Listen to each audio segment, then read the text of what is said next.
Senator Stewart. Thank you, Deputy President.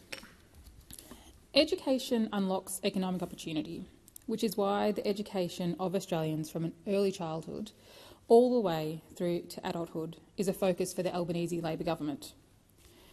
We've got a pretty good education system, but it can be a lot better and a lot fairer. This Universities Accord bill is an important part of achieving that goal. This bill is the first stage of the implementation of the Universities Accord, responding to 29 of the Accord's 47 recommendations. We know that after 10 years of coalition neglect, the tertiary system will have to be reformed in stages. Piece by piece, we will build up Australia's tertiary education system to be one that is high-performing and truly fair. First, this legislation alters the indexation formula of the Higher Education Loan Program. The annual indexation of help debt will now be based on whether the Consumer Price Index or the Wage Price Index, whichever is lower. We know HECS debt is negatively impacting the lives of many Australians, but particularly so for Gen Z and millennials. Many Gen Z and millennials are trying to start their adult lives, boost their education, kickstart their career, make a living and/or purchase their first home. This is against the backdrop of global cost of living pressures, climate change and a tumultuous geopolitical environment. That's why this bill ensures that HECS debt won't grow faster than wages and helps students to be students and to study without stress. It will raise around $3 billion in student debt for 3 million Australians across the country, providing relief to workers, apprentices, trainees and students. Our government understands the economic pain caused by the opposition's unfair indexation hikes, which is why these changes will apply to all student support loans that existed on the 1st of June 2023. This means that last year's consumer price indexation of 7.1% will be replaced with a lower wage price index rate of 3.2%, while also reducing this year's indexation from 4.7% to 4%. As a result, an Australian with an average student debt of $26,500 will see around $1,200 wiped from their student loan. For someone with a debt of $45,000, it will mean that their debt is cut by around $2,000. For someone with a debt of $60,000, it will mean their debt is cut by almost $2,700. Second, this bill allows for grants to be paid to higher education providers for a new Commonwealth prac payment. Students have told us that mandatory placements not only see them work without pay, but prevent them from working jobs outside of their studies. This means that many Australians either delay or finishing their degree or don't finish it all, simply because they cannot afford to. The Albanese Labor government hears these concerns and is introducing the payment for eligible teaching, nursing, midwifery and social work students. The other thing that these industries have in common is that they are female-dominated industries, so we know this will be better for women too. We know how important these jobs are to our country, which is why we're providing the support that these students need. Third, the bill establishes a new Commonwealth Grant Scheme funding cluster for fee-free university-ready courses.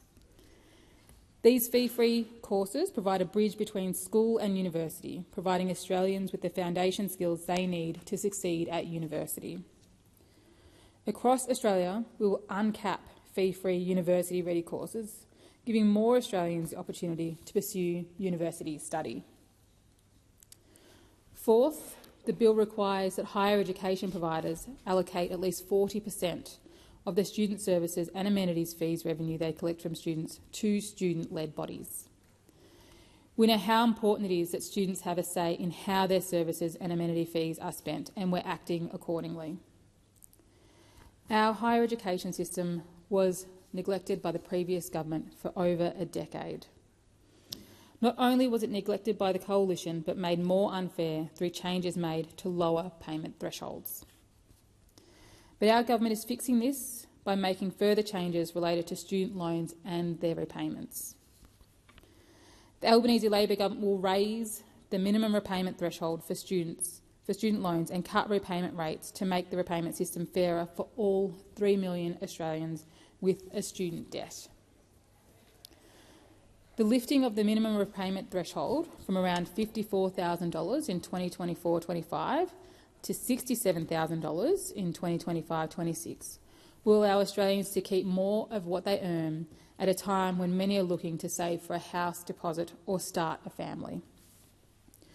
We're also introducing a system where repayments are based on the portion of a person's income above the new $67,000 threshold.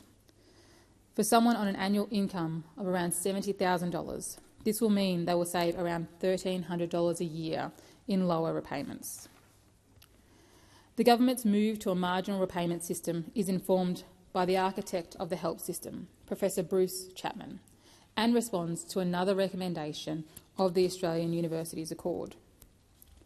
These changes mark the most significant reform to Australia's higher education system in more than 35 years.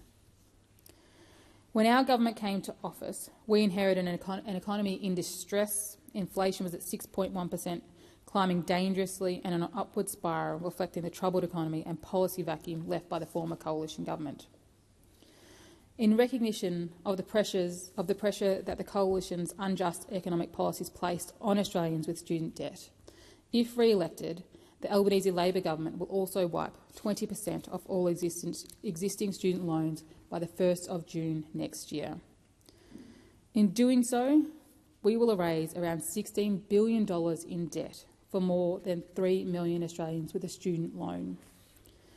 The wiping of student debts builds on our changes to the help indexation formula and will save a university student with an average HECS debt of around $26,500 more than $5,000.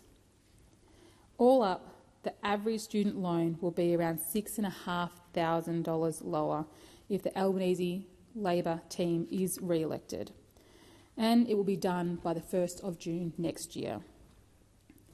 The Albanese Labor government also understands that our tertiary system does not just include universities.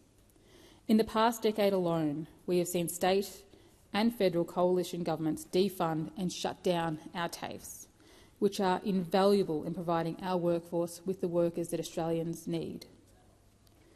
That's why the government will introduce legislation to permanently fund 100,000 fee-free TAFE places a year from 2027 onwards. Permanent fee-free TAFE builds on the government's existing partnership with states and territories to deliver 180,000 places in 2023 and 300,000 places over 3 years from 2024. Since the Albanese government introduced fee-free TAFE in January 2023, the program has seen 508,000 enrolments in courses in areas of priority for the Australian economy.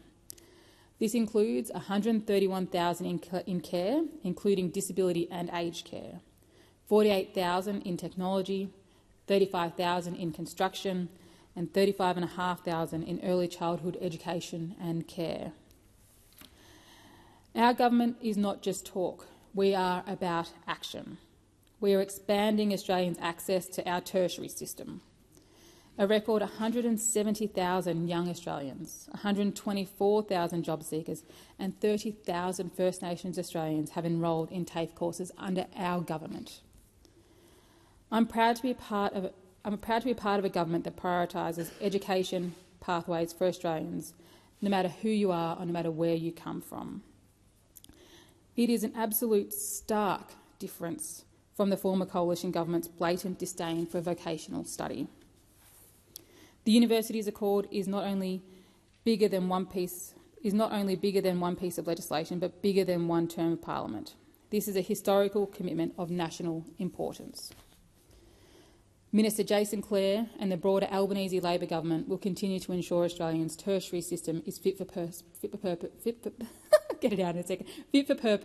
and in modern Australia. It's time we make it right, and it's time we make it fairer.